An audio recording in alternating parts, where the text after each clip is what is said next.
Assalamualaikum warahmatullahi wabarakatuh. Waalaikumsalam warahmatullahi wabarakatuh.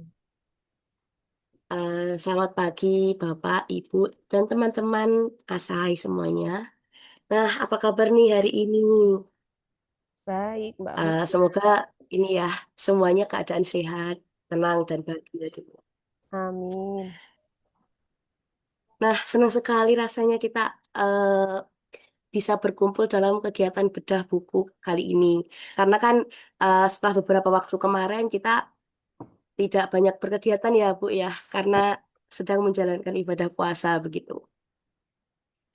Betul, betul. Nah, pada kesempatan kali ini kita akan membedah sebuah buku yang sangat penting bagi kita, gitu, terutama sebagai mahasiswa dan pengkaji studi agama-agama. Nah, yaitu eh, Theory for Religious Studies karya William dan Timothy. Nah, secara umum buku ini tuh membahas tentang mengapa sih teori itu penting dalam studi agama gitu kan. Kalau dalam buku ini, teori itu dipahami sebagai eh, semacam lensa konseptual, nah, yaitu alat untuk melihat, membingkai, dan menafsirkan agama. Nah, artinya ketika kita berbicara tentang agama, kita sebenarnya tidak pernah benar-benar netral gitu. Kita selalu membawa cara pandang tertentu, baik disadari maupun tidak.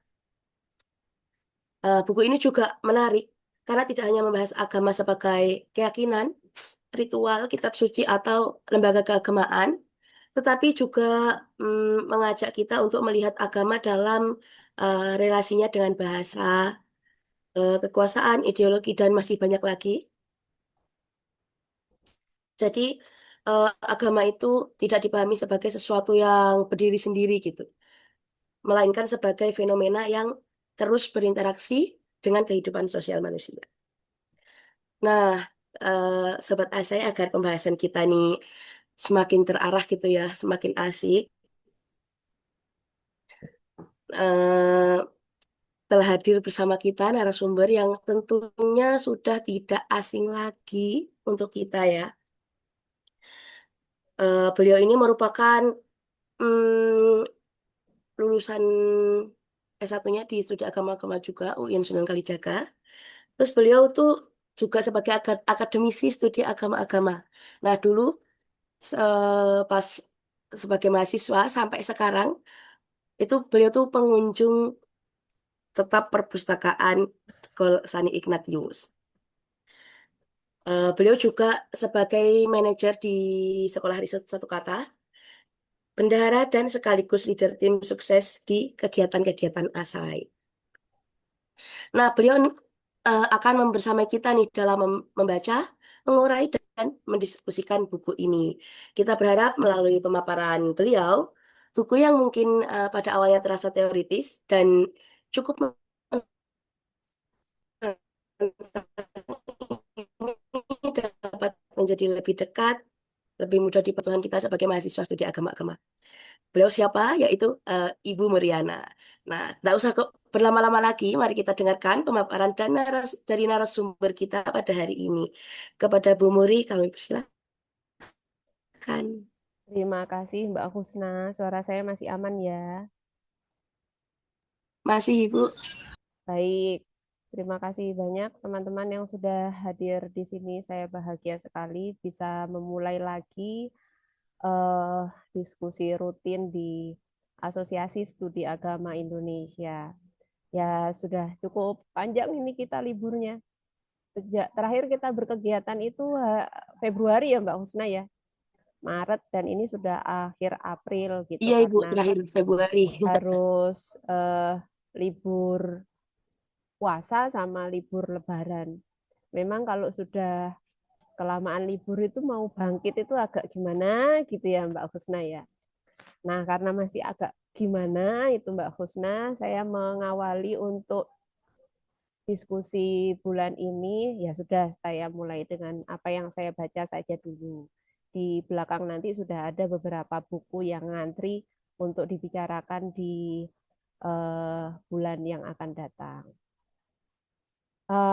Bagi teman-teman yang baru bergabung, Selamat datang Asosiasi Studi Agama Indonesia. Itu eh, asosiasi untuk para pegiat studi agama-agama di seluruh Indonesia. Saat ini memang eh, para anggotanya masih lebih banyak dari para dosen, terus kemudian pejabat prodi, studi agama-agama Indonesia, dan beberapa mungkin mahasiswa yang praktisi, terus kemudian yang eh, dari LSM, itu masih jarang, yang aktivis-aktivis itu masih jarang. Jadi memang masih lebih banyak akademisi. Karena memang dia asosiasi keilmuan ya. Siapapun yang bergabung di situ ya mau nggak mau diajak untuk memikirkan bagaimana masa depan studi agama-agama di Indonesia. Karena konon katanya bagi prodi-prodi yang tidak jelas membangun masa depan akan ditutup ya oleh negara ya. Waduh, gimana nih Mbak Husna? Banyak nggak kalau di S2? Ya, Gimana, semoga Bu? banyak ya. Alhamdulillah. Jadi semoga Alhamdulillah. studi agama-agama bukan salah satu dari yang akan ditutup. Nah, di tengah apa ya eh, situasi ini, termasuk misalnya kemarin karena kami ASAI itu memang lebih banyak diikuti oleh UIN apa studi agama-agama dari UIN Sunan Kalijaga, UIN seluruh Indonesia PTAIN, perguruan tinggi agama Islam negeri swasta. Eh, jadi kemarin kan ada berita soal itu ya, soal apa? Kalau di UIN itu nggak diajarin teori-teori yang update gitu ya, teorinya yang itu aja gitu kan. Nah itu seolah-olah semua UIN kena ya, Bu, bener, Bu. semua semua lulusan UIN kayaknya bakalan gitu gitu ya yang di kumparan. Padahal kan ya enggak ya, tergantung siapa siapa yang uh, sekolah di situ. Meskipun mungkin secara sistem pendidikan perlu dilihat ulang apakah memang begitu atau enggak. Ya itu kayak semacam apa pengingat bagi para akademisi studi agama-agama untuk melihat lagi apa yang terjadi di perguruan tinggi, khususnya di prodi studi agama-agama saat ini. Nah, eh, itu bagian dari kegelisahan yang kemudian kayaknya kita butuh ini deh, kita buka-buka yuk tentang buku teori gitu. Kalau di berita itu tadi kayaknya yang diajarin cuma teori-teori yang jadul-jadul gitu ya. Nah, buku ini saya baca mulai semester inilah ya, semester ya sejak Maret lah saya, Februari saya dapatkan buku ini. Tapi saya juga belum menyelesaikannya semuanya karena abot. Banyak sekali para tokoh-tokoh dengan kata kunci yang disampaikan oleh Bill dan Bill di sini. Nah, pertama yang saya lihat dari buku ini, Bill di dalam uh, pendahuluannya itu dia menjelaskan apa itu yang disebut dengan teori. Teori itu kayak apa ya, kayak lensa ini ya, kayak kacamata inilah gitu. Yang itu dia berfungsi untuk, kan kalau kacamata saya bening, saya bisa melihat dengan bening kehidupan ini gitu. Saya bisa melihat dengan bening Mbak Husna wajahnya hari ini kayak apa. Tapi kalau kacamata ini saya ganti warna pelangi, mungkin wajahnya Mbak Husna semakin ceria gitu ya. Nah itu. Nah dari situ kalau kita terapkan di dalam penelitian, maka fungsinya teori itu luar biasa karena dia akan membentuk hasil penelitian kita. Saya perhatikan yang hadir di sini bukan hanya dari S1, tapi juga sudah ada yang doktor, sedang S3, dan banyak sekali.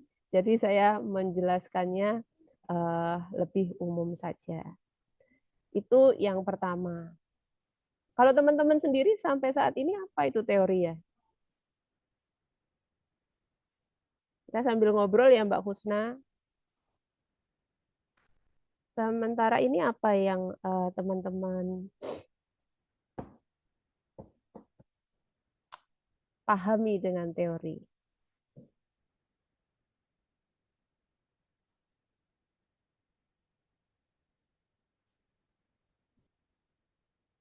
Nah, karena buku ini memang rujukan untuk ilmu sosial, jadi ada sesuatu yang berbeda ketika teori itu digunakan dalam eh, ilmu sosial dan ilmu sains. Di sini saya mengutip, it is obvious but nevertheless worth recalling that theories are invariably situated in intellectual, institutional, ideological, and political context. Jadi macam-macam ya. There are social fact as much as their object and subject matter. Banyak fakta-fakta sosial yang bisa dijadikan sebagai objek dan subjek. As social fact, there are public and coercive in that they are also responsible for the way we think. Moreover, since minds make sense by creating story, narratives, most theories and explanation, interpretation, at least in the humanities, are also narrative structure. Finally, theories operate with metaphor and rhetorical tropes that give them specific twists. Likewise, theories are situated in a specific context. They cannot assume only perspective position. Jadi itu bedanya kalau di ilmu sosial, nggak kayak di sains gitu, dari objeknya saja beda, lalu kemudian bagaimana menjelaskannya pun jadi beda. Di dalam ilmu sosial lebih luas apa yang dimaksud dengan teori itu.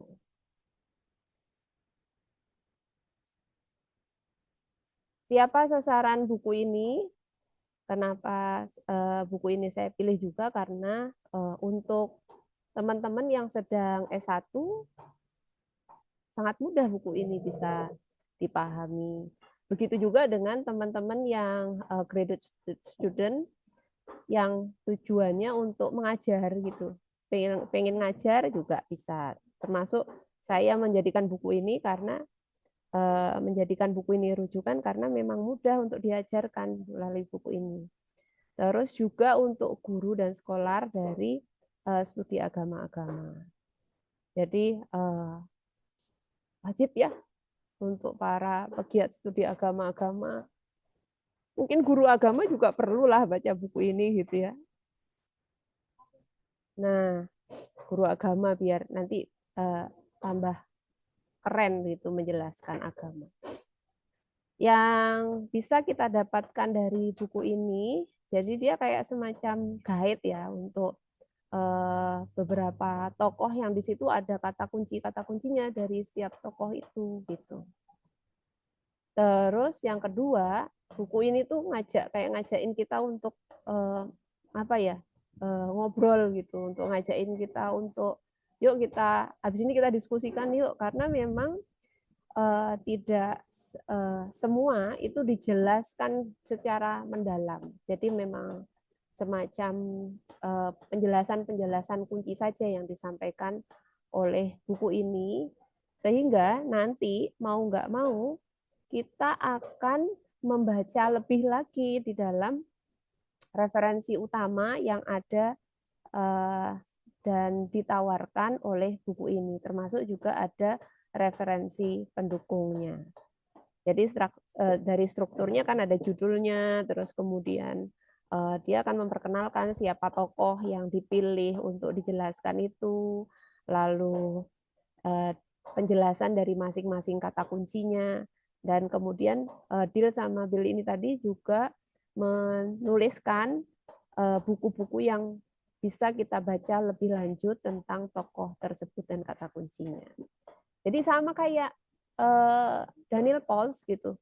Cuma memang kalau Daniel Pauls itu dia menjelaskannya mendalam, panjang, lebar, sistematis, dan kita nggak bisa lompat-lompat tuh kalau Pauls. Harus dari awal. Nah, tapi kalau buku ini tuh bisa gitu. Lalu, nah ada 4 tokoh yang dia sama pilih untuk dijadikan sebagai pendahulu untuk memahami teori-teori selanjutnya. Yang pertama ada Sigmund Freud, bacanya gimana ya? Sigmund Freud, terus kemudian ada Karl Marx, ada Nietzsche, ada Saussure gitu. Dulu zaman saya kuliah S1 itu yang saya tahu Karl Marx sama Freud, Nietzsche gitu, yang Saussure enggak. Karena memang Saussure ini, Anda Mbak Kusna pernah dengar enggak Saussure, Ferdinand de Saussure? Belum pernah, Bu. Nah, di UIN biasanya teman-teman BSA yang eh, akrab dengan Ferdinand de Saussure. Di SAA kita jarang mendengarnya karena Saussure ini kan dia ke linguistik ya, ke bahasa gitu. Kalau Freud masih memang relevan banget karena ada pendekatan psikologi agama yang kita pelajari di SAA gitu. Kalau Karl Marx jelas memang teori konfliknya gitu, yang kemudian saya ingat waktu itu dosen saya yang bernama Pak Kumaydi Sarip Romas, beliau tuh menjelaskan bahwa kita berilmu itu sebagai ilmuwan itu nggak bisa bebas nilai gitu. Pak Kumaydi itu menjelaskan kata praksis itu dengan memperkenalkan tokoh yang bernama Karl Marx ini gitu. Sementara dunia keilmuan kita saat ini itu kan disuruh objektif, dan objektif itu berarti ojo cawe-cawe, ojo intervensi gitu, sama terhadap data yang kamu miliki gitu kan, seolah-olah gitu. Jadi yang disebut objektif, yang disebut ilmiah itu kalau kemudian kita nggak mempengaruhi apa yang kita lihat itu. Padahal kan yo nggak mungkin toh kalau kayak gitu gitu. Jadi di dalam riset S1 saya waktu itu ya secara tidak langsung kayak Karl Marx ini berpengaruh gitu. Bagaimana saya melihat pemberdayaan, terus melihat proses evangelisasi di dalam Katolik. Yo ada nggak bisa, saya nggak bisa objektif benar-benar. Saya mulai mulai melakukan interpretif terhadap apa yang saya lihat gitu. Karena kalau basisnya dia apa yang saya lihat saya ceritakan begitu saja, saya nggak pernah mendapatkan, karena yang saya ingin lihat adalah di balik apa yang saya lihat itu ya lebih mendalam. Ada hal-hal yang tidak diceritakan tapi itu menjadi spirit dari pemberdayaan itu menjadi spirit dari evangelisasi itu menjadi spirit yang di tesis saya. Kenapa harus ada apa semacam lembaga untuk konseling KDRT gitu. Jadi pasti ada yang mendorong di balik ini gitu. Bukan hanya yang saya lihat itu tadi. Nah, ada juga Nietzsche. Kalau Nietzsche itu saya taunya Tuhan itu telah mati gitu ya. Tapi apa ya itu? Saya dulu pernah mendengar Tuhan telah mati itu dari Romo Sindu, bukan Romo Sindu, Romo yang Garin Nugroho yang bikin film Daun di Atas Bantal itu. Saya mendengar pertama kali nama ini dari beliau. Tentunya bisa mendapatkan nama-nama itu tidak hanya dengan di kelas ya, tetap harus berkelana kemana-mana. Apalagi di Jogja, eman-eman banget kalau sebagai akademisi kita terus kemudian hanya kampus, perpus, kos gitu. Kita harus uh, mengejar dan menikmati berbagai sumber pengembangan pengetahuan di Jogja ini. Ada banyak banget gitu ya, eman-eman. Kalau tadi itu Mbak Husna misalnya menyebut apa Mbak tadi Mbak? Saya pengunjung tetap. Kalau Sani, Ignatius. Ya, sampai sampai saat ini memang tempat semedi saya di Kolsani, Kolese Santo Ignatius, Yogyakarta. Salah satu perpustakaan yang ada di Jogja yang di situ memang buku-buku babon bisa kita temukan. Ya, tidak banyak mahasiswa-mahasiswa kita sekarang yang berkunjung ke situ gitu karena semua sudah bisa diakses di internet. Nah, karena ya saya ini sudah mata tua, nggak bisa kalau cuma di internet gitu ya. Apalagi ini aja saya print gitu. Saya nggak bisa baca yang di file itu. Jadi apalagi di tengah saat ini memang gairah untuk membaca buku itu sangat menurun gitu. Jadi ya saya sering juga waktu masuk ke kelas itu promosi, ayo kalian harus ke sini. Buku babon ini ada di sana loh gitu. Tapi saya tidak dibayar loh oleh Kolsani. Ini hanya sebagai semangat bahwa kita nggak cukup sebagai akademisi itu hanya berada di dalam kelas. Harus ke sana kemari mencari sumber yang. Nah, jadi tadi ada siapa tadi Nietzsche, ada Karl Marx, ada Sigmund Freud, ada Ferdinand de Saussure juga. Bill dan Bill ini nyebutin nama-nama yang lain lagi. Ini yang saya sukai dari buku ini gitu. Kita dibawa keluar dari tokoh babon Karl Marx gitu ya.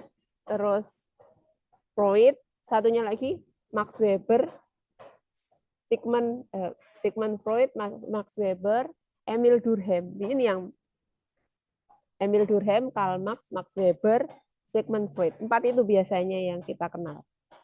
Tapi kita diajak lebih lagi. Ini loh ada Althusser, ada Bakhtin, ada Barthes.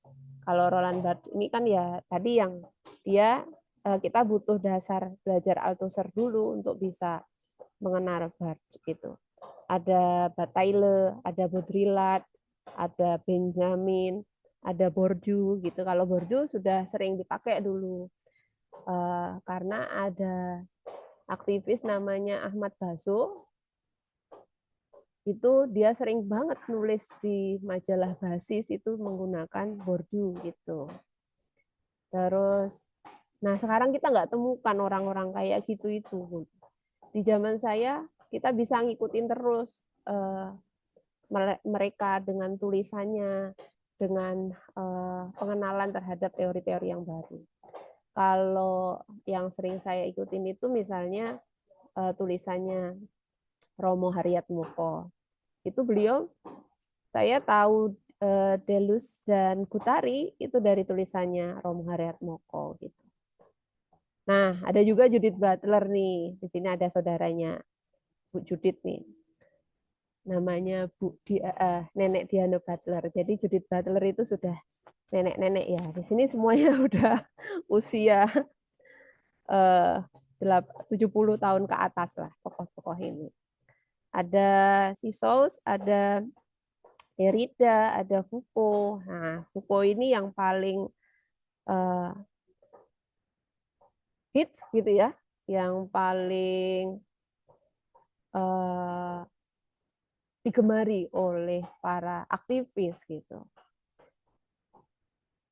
Dan di UIN itu kalau ada acara biasanya biopower dan biopolitiknya itu yang digunakan, yang sering ditonjolkan dari Foucault. Lalu ada Jos Gadamer, ada Irigaray, ada Julia Kristeva. Mbak Zaim itu S2-nya pakai Julia Kristeva ya. Oh, ada teman dari pakai Julia Kristeva untuk melihat eh, komunitas bercadar. Ada Lakong. Lakong ini dia akan harus dasarnya ke Freud gitu. Ada Henry Lefebvre gitu. Ini untuk studi space. Ada Emmanuel ada Levinas, ada Lyotard, ada Ponti, ada Edward Said.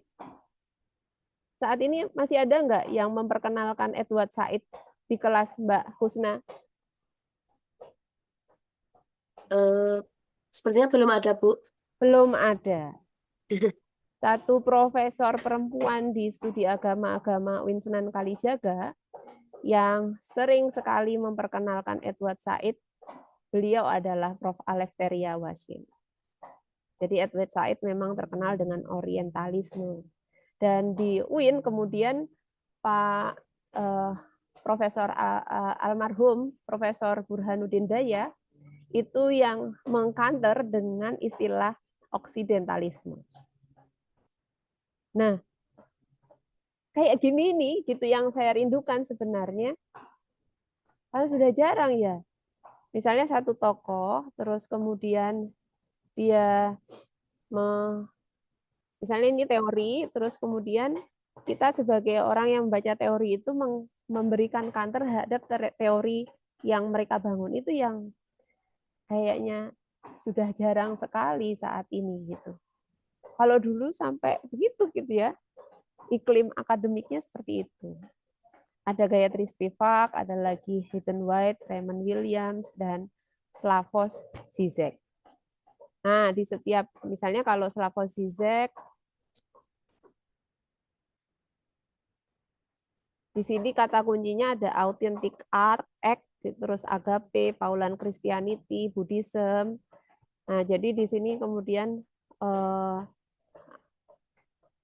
si Zizek ini terinspirasi dari Buddhism untuk menjelaskan tentang apa itu authentic act gitu. Lalu ada tadi itu misalnya Raymond Williams tentang culture versus culture, cultural studies, ideal, dokumentari, social culture, the structure of feeling, dominan itu apa, residual itu apa, emergent aspect of history itu apa. Terus ada Gayatri Spivak tentang subaltern gitu. Othering itu apa, yang lain itu apa, wording itu apa, strategic essentialism itu apa. Edward Said di sini tentang postkolonial, orientalisme, imperialisme, kontrapunktual gitu. Nah, jadi setiap tokoh tadi itu dikasih kata kuncinya, lalu di dalam body text-nya kata kunci itu dijelaskan. Tapi kalau kita kemudian nggak penasaran menelusuri further reading-nya, yang di sini kan ada ini nih, ada bacaan selanjutnya, ya nggak cukup gitu. Jadi memang buku ini memang dia lebih berfungsi sebagai peta, kalau saya bilang. Seperti apa ya? Peta itu siapa ya? Dora. Dora yang mencari peta gitu ya. Nah, itu jadi ya kita memang harus melanjutkan setelah membaca apa yang ada di buku ini itu dengan mencari rujukan-rujukan utama dan rujukan pendukungnya. Kalau enggak cukup gitu. Tapi buku ini yang saya sukai gitu karena dia ya udah nih kita bisa pakai buku ini untuk kemudian bisa mencari lebih dan kemudian kita memutuskan apa yang di mana yang ingin kita pilih untuk penelitian kita gitu. Nah, begitu Mbak Husna. Jadi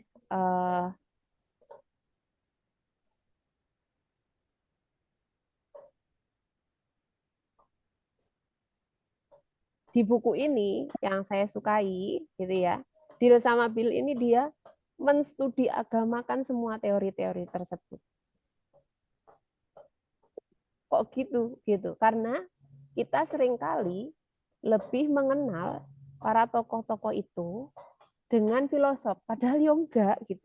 Tidak semua filosof gitu.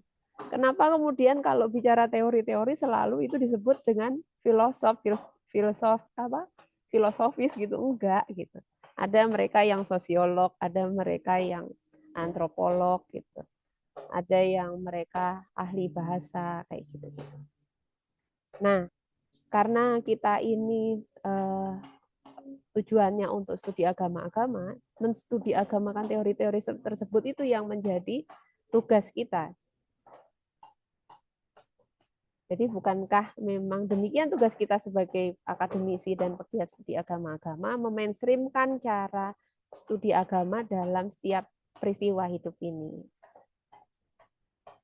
Dari 129 halaman buku ini, memang Bill dan Bill itu secara padat dan singkat menjelaskan kunci dari konsep-konsep yang mereka bangun.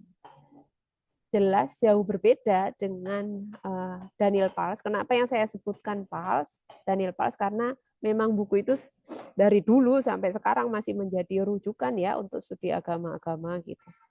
Yang sekarang kan ada 9 tokoh ya. Sebelumnya kan hanya 7 tokoh. Sekarang ada 9 tokoh. Dan tidak semua yang tokoh yang disebutkan Pals itu ada di sini. Jadi memang Dill dan Bills tadi itu menyandarkan pada 4 tokoh itu, lalu dari 4 tokoh itu tadi dikembangkan oleh para teoretikus selanjutnya tadi yang 20. Tapi memang mendalam Pals ketika menjelaskan gitu.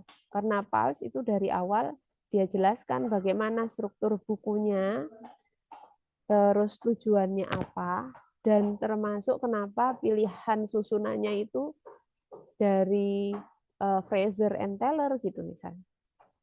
Tidak dari Marx, karena memang dia modelnya kayak evolusi gitu. Enggak tematik tapi evolutif. Itu yang pas.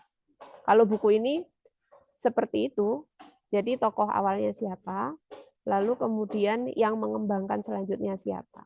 Nah ini mungkin yang disebut dengan novelty ya, karena ada tokoh selanjutnya yang membaca lalu mengkritiknya dan dia bukan mengakomodir ya, tapi memberikan tambahan atau mengkritik gitu dan melahirkan konsep yang berbeda dengan yang sebelumnya.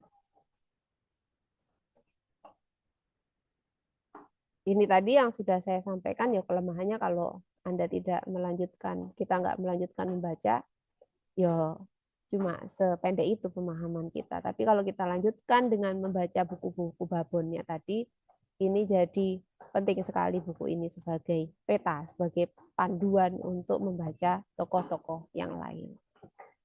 Nah, melalui buku ini ada istilah politik praktis yang tidak lagi relevan untuk dihindari dalam studi agama gitu. Kan kita seringkali tadi berbicara soal apa ya? Soal objektif itu kan nggak boleh terlibat gitu, terus kemudian nggak usah dekat-dekat dengan misalnya partai dan sebagainya gitulah. Politik praktisnya kan dimaknai seperti itu. Sehingga akhirnya yang terjadi sampai saat ini apa yang kita lakukan di dalam studi itu kan jadi kadang-kadang dilihat tidak relevan gitu. Padahal dengan membaca teori-teori ini gitu, kan mereka melahirkan teori juga dari kegelisahan yang kegelisahan itu menurut saya ya politik itu sendiri. Tanpa kegelisahan itu gimana kita bisa membuat ilmu yang kita kembangkan relevan gitu. Jadi politik di sini itu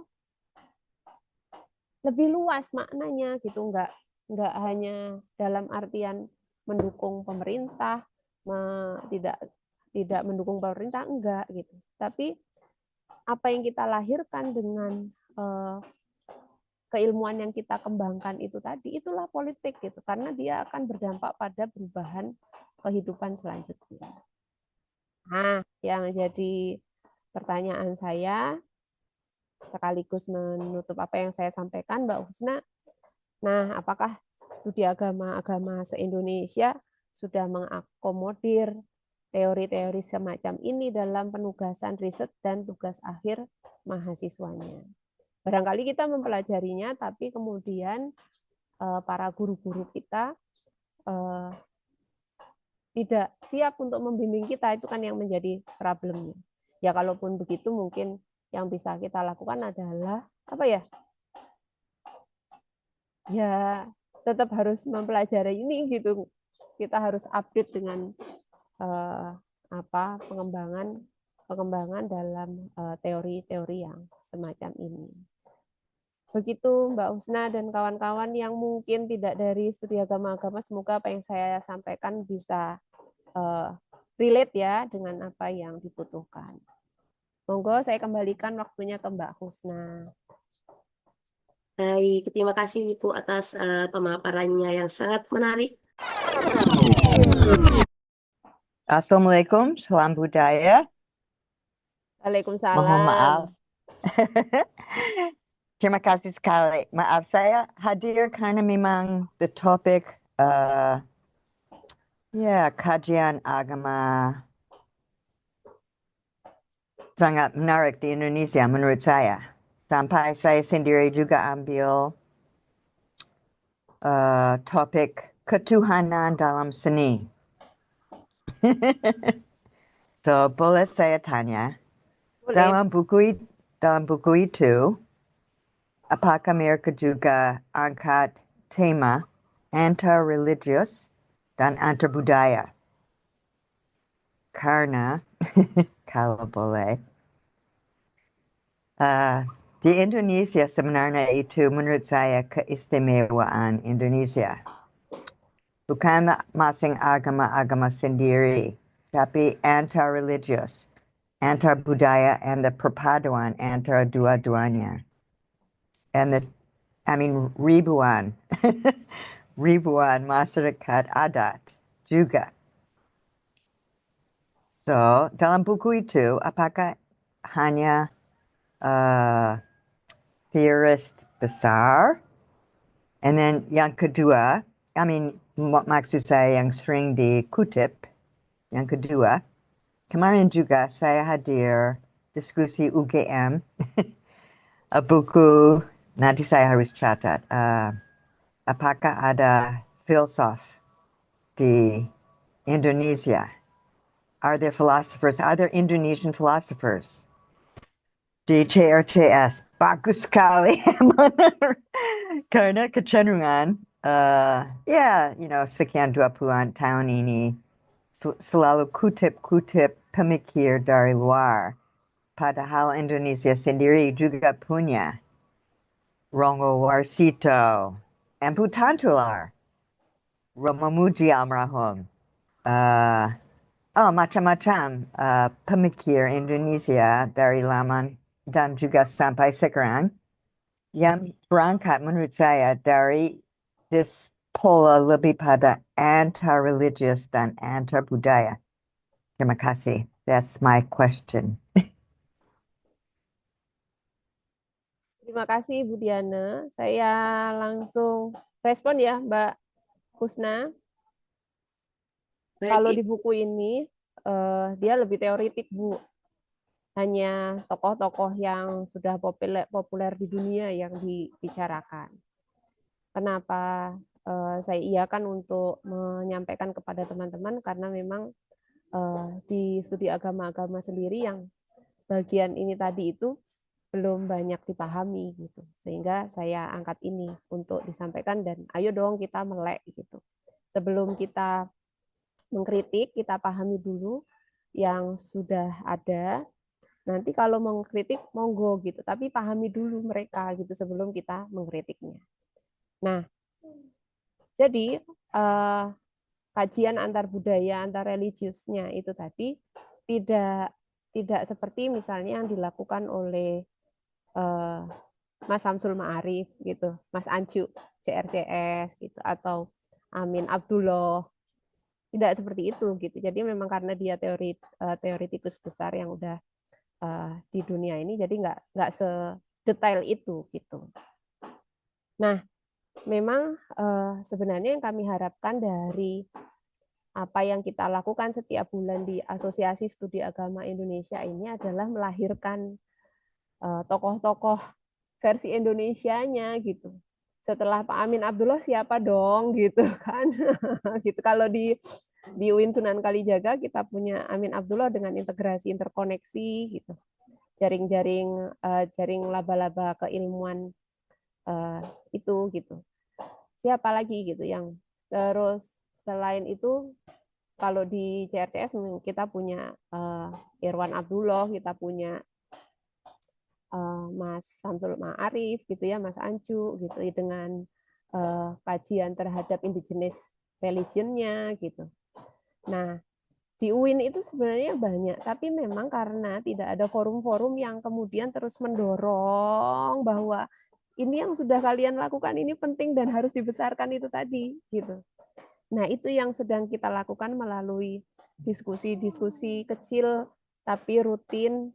Ada kajian 1 jam bersama profesor ini, Bu Diana, untuk mengatakan kepada dunia bahwa kami mempelajari apa yang sudah ada di dunia, lalu kemudian kami juga ini loh sedang melahirkan pengetahuan versi Indonesia gitu.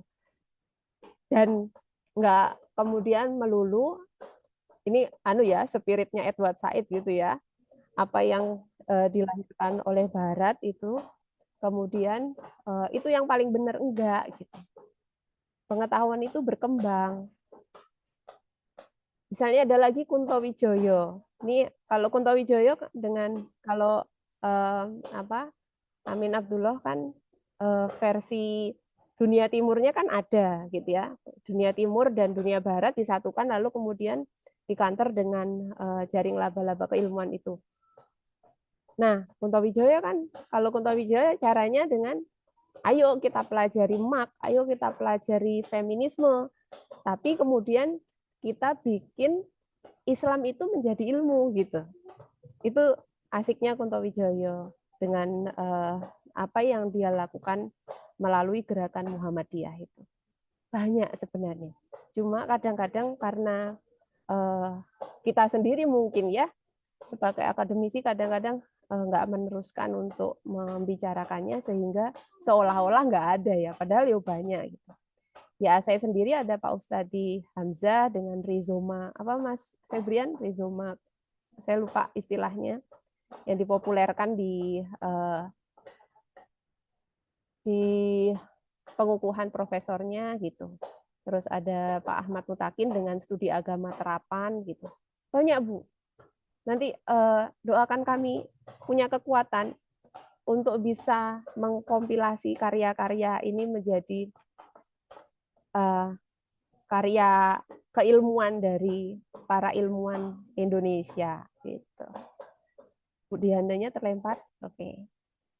Begitu nanti saya lanjutkan lagi responnya kalau ada Bu Diana. Saya kembalikan Mbak Husna. Baik, Ibu. Tadi neneknya masih angkat tangan, mungkin ada sanggahan. Terlempar nggak sih?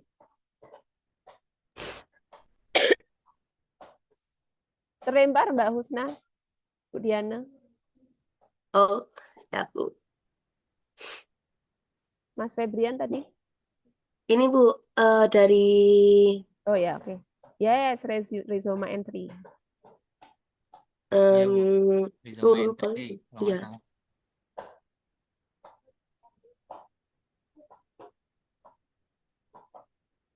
gimana Mas Fabian? Enggak, tadi kan Bu Muri menanyakan kalau teorinya Pak Ustadi yang dikembangkan itu saat pengukuhan profesor, kalau nggak salah rizoma entry gitu.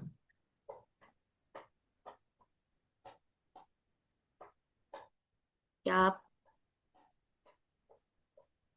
Ini dari Ada yang bertanya lagi, Bu, dari Mbak Nurul Kolbi mungkin ingin menyampaikan secara langsung atau lewat kolom komentar saja ini. Kalau di sini pertanyaannya, apakah teori-teori dalam buku ini lebih baru dari teori-teori yang dikumpulkan PALS dalam temuan risetnya? Itu, Bu. Siapa Mas? Siapa tadi? Mas Nurul, atau Mbak Nurul Mbak Kolbi? Nurul Kolbi ya. Jelas banyak beda banget loh sama PALS. Kalau PALS itu masih 9, ini 29. Cuma memang kalau PALS kita bisa paham banget tuh setiap tokoh tadi itu kenapa sih cara berpikirnya Durkheim kayak gitu gitu misalnya. Kenapa Marx kayak gitu, kenapa Weber kayak gitu. Di PALS itu diceritakan. Kalau di buku ini enggak, dia karena dia secara singkat dia fokusnya pada kata kunci setiap tokoh gitu ya.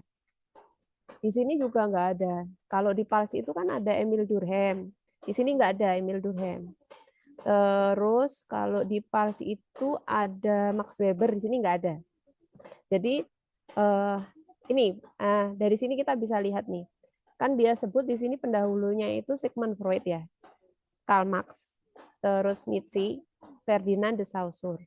Nah, kita bisa lihat nih, Freud itu nanti itu berfungsi untuk mengantarkan kita ke, tahu nggak ke siapa? Dia ke Slavoj Zizek, terus ke Lacan. Kita butuh Freud, paham Freud dulu gitu.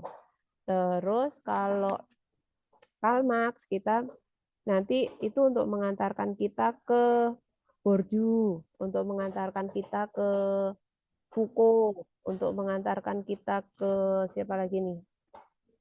Untuk mengantarkan kita lagi ke Derrida gitu. Jadi kita butuh paham dulu 4 tokoh ini biar kita tahu sandarannya, lalu kenapa tokoh-tokoh selanjutnya itu punya pembacaan yang berbeda karena tadi kayak anu itu loh, kayak cara mengkanternya, meresponnya itu dengan melahirkan dan mengembangkan pemahaman pemikiran yang berbeda gitu. Begitu Nurul. Tapi kalau kalau Nurul mau maksudnya mau kenal banyak tokoh ini, nah ini dari sini terus nanti kemudian kita cari buku-buku babonnya. Itu menariknya di situ. Kalau Pals ya memang di Pals itu juga dia kan satu tokoh terus ada buku rujukannya di dalam footnote-nya itu. Tapi kan kita harus membaca footnote-nya yang panjang itu karena dia satu tokoh aja dia berapa halaman sendiri gitu kan kalau Pals. Nah, kalau buku ini tuh satu tokoh paling cuma 1-2 halaman gitu.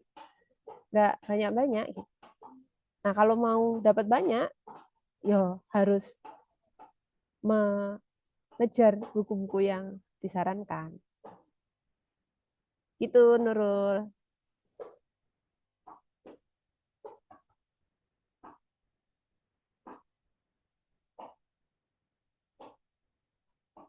Tokoh feminis berakar.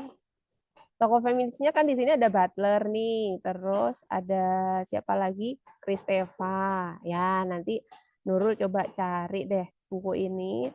Terus kira-kira dia akan merujuk ke siapa ya? Karena ya nggak bisa kemudian kita, oh kalau semua feminis pasti ke Karl Marx. Enggak.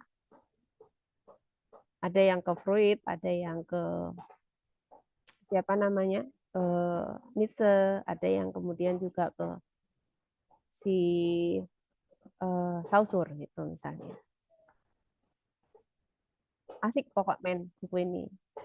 Kalian harus cari tahu deh, baca sendiri.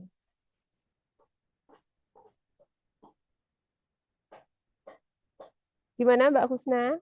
Masih ada lagi? Terima kasih, Bu. Karena waktu kita sudah mepet ini untuk pertanyaan 2 orang ya, Bu. Oke, Mas siap. Febrian sama Mbak Im lagi.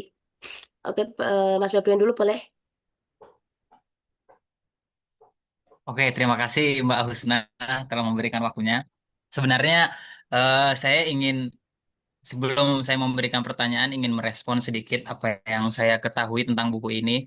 Karena mungkin dari tadi kita mendengar karangannya Pals, terus bukunya Pals sama buku ini gitu kan perbandingannya. Mungkin yang sudah disampaikan oleh Bu Muri tadi, bahwasanya memang Pals itu lebih kalau seandainya kita mau ingin mengetahui atau mendalami seluk-beluk konsep oleh tokoh tersebut, mungkin buku Pals itu lebih cocok sih. Tapi ya keterbatasan tokoh. Namun secara detail dia konsep-konsepnya dijelaskan dengan panjang lebar.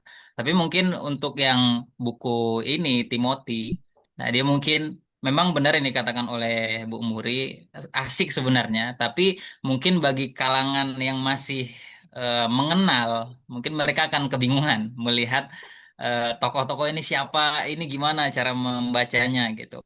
Mungkin sebagai orang yang sudah eh, agak tenggelam sedikit dengan studi agama, mungkin mereka paham Iya, iya. seperti itu. Mungkin kalau disebutkan tokohnya, oh ini dengan serunya di buku tersebut di setelah nama tokohnya itu di bawahnya itu ada key concept. Nah, di situ kita sangat mudah sekali apakah tokoh ini cocok untuk bahasan kita atau tidak. Nah, itu mungkin buku ini sangat membantu. Nah, mungkin sekarang malah palsu itu sudah berkembang menjadi ten teori. Nah, dulu pas pertama kali Nine, saya membeli seven. bukunya itu seven. Nah, terus naik ke nine. Sekarang sudah menjadi ten. Gitu. Nah, edisi cetakan keempat dari Pals. Nah, mungkin sebenarnya pertanyaan yang ingin saya sampaikan eh, ber, eh, ber, di apa dipantik oleh Bu Diana tadi. Nah, kalau seandainya memang Indonesia, oh ya, buku itu mungkin bagi saya kekurangan terlalu memihak ke Barat gitu, sehingga tidak ada tokoh-tokoh yang studi agama yang mungkin dia itu selain dari Barat gitu. Contohnya banyak ya, Hussein Nasr atau Naquib Alatas atau mungkin yang banyak yang tidak tercatat di situ. Mungkin juga buku itu terlalu teori yang kontemporer sehingga dia ingin meninggalkan teori-teori Babon yang sebelumnya dan itu sudah ditulis oleh Pals. Nah, mungkin pertanyaannya yang saya ingin sampaikan adalah ketika Bu Diana mengatakan Indonesia itu memiliki banyak apa keistimewaan dalam kajian agama dan budaya. Nah, mungkin bagaimana kalau seandainya apakah buku ini itu cocok digunakan, teori-teori di dalam buku ini cocok digunakan, apakah relevan untuk kajian-kajian dengan topik yang Indonesia banget gitu. Kalau seandainya memang itu relevan untuk tanpa ada teori pengembangan teori atau teori dukung, kira-kira siapa yang di situ yang paling relevan atau mungkin bisa diberikan contoh apa namanya budaya atau tradisi apa gitu. Mungkin itu yang saya menjadi keluh kesah saya terhadap kalau seandainya saya memandang buku itu untuk mengkaji apa yang ada di Indonesia. Terima kasih. Baik, terima kasih banyak responnya Mas Febrian. Wah, ini jadi update nih, ada 10 teoris ya. 10-nya itu siapa, Mas? Tambahnya siapa yang ditambahin Pals dari 9 itu? Kalau nggak salah itu yang terakhir siapa ya? Kurang kurang tahu gitu. Sebenarnya udah keluar ten teori yang apa namanya yang terbaru gitu. Oke. Nah, kalau Mas Febrian tadi bilang kita tenggelam dalam teori, enggak. Kalau saya justru ngelihat buku ini itu ngajakin kita berenang ke tepian yang kita ingin tuju gitu.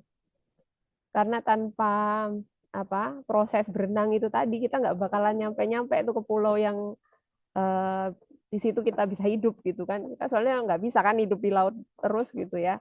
Jadi caranya adalah dengan melanjutkan membaca eh, buku-buku yang disarankan kan ada buku babonnya, ada buku utama yang ditulis langsung oleh si tokoh itu, tapi ada juga buku yang ditulis oleh penulis lain tentang si tokoh itu gitu. Itu yang jadi asiknya itu. Jadi memang harus kita lanjutkan untuk membaca buku-buku utama dan pendukungnya itu tadi, karena memang nggak cukup. Cuma sebagai pengantar, membuka wawasan, memberikan banyak kacamata agar cara pandang kita tadi itu nggak cuma satu kacamata, buku ini itu keistimewaannya gitu. dia punya ngasih tahu nih kacamatanya sekarang nggak Mek 10, tapi ada 29 dan mungkin di luar sini ada lagi, tapi belum ada yang berani bikin klasifikasi yang berbeda selain buku ini gitu.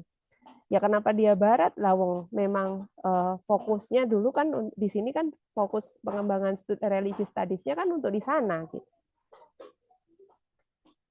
Nah, mungkin dari sini nanti Mas Febrian jadi bisa nulis nih dengan klasifikasi yang berbeda tokoh-tokoh Indonesianis gitu yang untuk religious studies. Nah, ini cita-cita kita di Asosiasi Studi Agama ya. Kita bisa membuat satu buku Theory for Religious Studies in Indonesia gitu. From Indonesia karena tokoh-tokohnya dari Indonesia. Relevan nggak teori-teori yang di sini? Sangat relevan. Soal relevan dan tidaknya itu bukan teori itu cocoknya dia. Enggak, tapi cocoknya cocok enggak di Indonesia enggak. Semua teori bisa kita pakai di mana-mana gitu. Mungkin satu kasus kita bisa menggunakan banyak teori untuk menganalisisnya gitu. Dulu memang ketika S1 saya masih punya cara pandang, oh kalau misalnya ya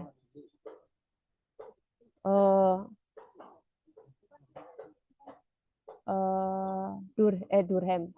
Terakhir kemarin siapa ya? Saya ngomongin siapa ya? Weber. Ya, Durkheim.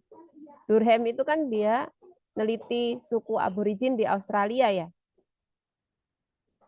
Nah, terus dia pakai laporannya Spencer dan Gillen untuk data yang dia analisis dan melahirkan konsepnya tentang totemisme itu. Tentang totem. Nah, itu cerita-ceritanya Durkheim tentang komunitas ritual yang dilakukan oleh komunitas lokal di Australia itu kan sama seperti cerita-cerita masyarakat indigenous religion di Indonesia. Yang difokuskan misalnya pada ritual kematiannya. Coba kita lihat. Kalau di Nusa Tenggara gimana? Kalau di Batak gimana? Kalau di Papua gitu gimana? Di The Elementary Form apa kelanjutannya itu ya kan? Di situ di bagian Durkheim itu menjelaskan tentang ritus-ritus piakular itu tadi terus-menerus gitu. Di sini gimana, di situ gimana, dan ceritanya itu berdarah-darah. Kita bisa melihat kan, oh yang kayak gitu tadi itu di Indonesia mana aja gitu. Itu cara pandang pertama saya waktu dulu. Oh berarti kasusnya harus sama nih kayak gitu baru bisa dipakai kayak gitu. Tapi bisa juga nggak gitu gitu. Kita bisa melihat kalau yang dengan cara itu tadi kan berarti memang kita menemukan indikator yang sama sehingga kasus atau peristiwa itu bisa kita lihat sebagai peristiwa yang bisa dianalisis. Yang kedua, caranya yo enggak, kita misalnya kita ngelihat ini pengaturan, ini governmentality, siapa ya? Foucault ya. Ini governmentality, ini biopolitik gitu. Kita bisa melihat loh, kenapa misalnya kalau masuk UIN harus pakai jilbab. Dari mana itu? Gitu. Siapa yang punya ide pertama kali? Terus apa dampaknya sekarang? Efek-efeknya itu. Jadi yang kita lihat itu kita governmentality kan semua gitu. Jadi bukan data itu yang ngomong ini governmentality, aku governmentality gitu. Enggak. Tapi kita sebagai peneliti yang mengatakan itu governmentality karena kita dan yang kita teliti itu bukan sebagai entitas yang berbeda, tapi nyatu. Ada dua cara kan? Kalau dulu mungkin kita masih ya yang mainstream kan yang terjadi di perguruan tinggi kan yang dianggap objektif yang pertama tadi. Anda peneliti dan di sini objek pisah. Tapi kalau dengan cara yang kedua, enggak, objek dan yang diteliti tadi itu adalah hal yang sama. Tapi kemudian kita ingin mengatakan lagi bahwa apa yang kita lihat itu tidak selalu sesuatu yang tampak.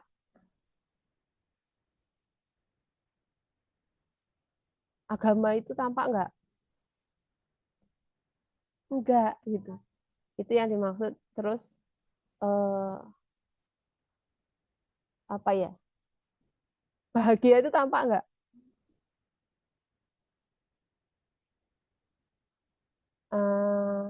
Apa lagi ya? Struktur itu tampak enggak? Tapi di dunia sosial itu bisa kita lihat gitu, bisa kita maksudnya bukan dilihat, tapi kita bisa jelaskan itu tadi gitu. Nah, itu relevan dan enggaknya menurut saya ya kalau pakai cara yang kedua selalu ada yang relevan gitu. Tapi kalau pakai cara yang pertama ya harus ngikutin konsepnya itu gitu karena yang menentukan konsep itu gitu. Begitu Mas Febrian. Oke, Bu. Ini dari Mas Iktamar, teori kognitif itu menurut siapa Mas Iktamar? Teori yang ke-10. Oh ini ya, Mary Daly ya, Sexism dan the Sacred. Oke. Di sini nggak ada Mary Daly. Adanya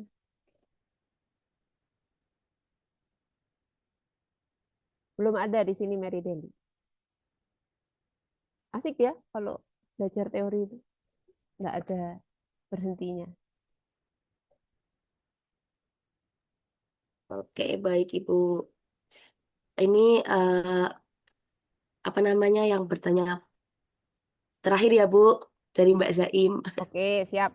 Silahkan Mbak Zaim.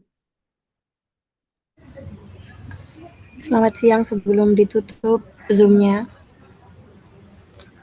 Sepertinya kita perlu duduk bersama para penstudi agama-agama ini, kemudian mengkaji secara mendalam 29 tokoh itu tadi.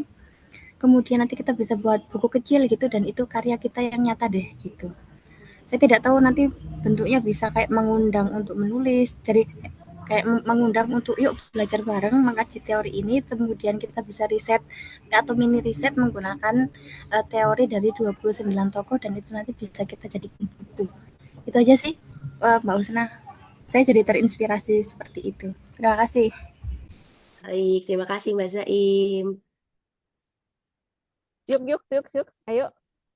Kapan? Kopi darat di mana?